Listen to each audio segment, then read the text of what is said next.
एक समय की बात है। एक छोटे से गांव में एक लड़का रहता था जिसका नाम चीनू था। चीनू बहुत ही होशियार दिमाग का लड़का था, लेकिन उसकी एक आदत थी, वो हमेशा छोटी छोटी बातों पे जल्दी घबरा जाता और कभी भी मुश्किलों का सामना नहीं करता था। अगर कोई मुश्किल आती तो वो सीधा वापस लौट आता और सोचता कि ये मेरे बस की बात नहीं है। एक दिन गांव के बुजुर्ग दादाजी चीनू के पास आए और उससे एक कहानी सुनाने लगे। एक बहुत बड़े जंगल में एक शेर रहता था जो उस जंगल का राजा था। सब उससे डरते थे, पर एक दिन जंगल में एक छोटा सा कछुआ मिल गया।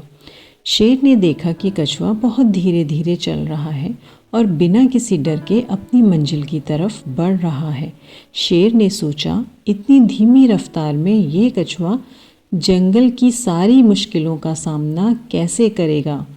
तो एक दिन शेर ने कछुए से पूछा, तुम्हें डर नहीं लगता?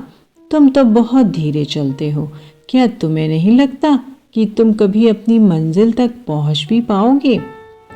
कछुए ने मुस्कुराते हुए जवाब दिया, शेर भैया, मुझे ये ज़रूरी नहीं लगता कि मैं सबसे तेज पहुंचूं।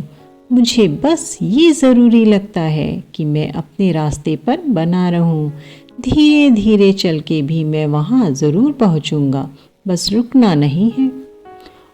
और वैसे ही कछुआ अपने रास्ते पर चलता रहा, बिना कभी घबराए, बिना कभी रुके। दादाजी ने चीनू की तरफ देखा और कहा, बेटा, कभी कभी जिंदगी में मुश्किलें आती हैं तो हमें लगता है कि यह हमारे बस के बाहर है, लेकिन अगर हम रुकने का ना सोचें और धीरे धीरे अपने रास्ते पर चलते रहें तो हम भी अपनी मंजिल तक ज़रूर पहुंच सकते हैं। चीनू ने दादाजी की बात समझ ली और उस दिन से उसने हर मुश्किल का सामना करना सीख लिया।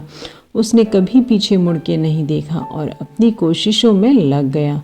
धीरे धीरे उसकी सफलता सबको दिखने लगी और वह गांव का एक मशहूर इंसान बन गया।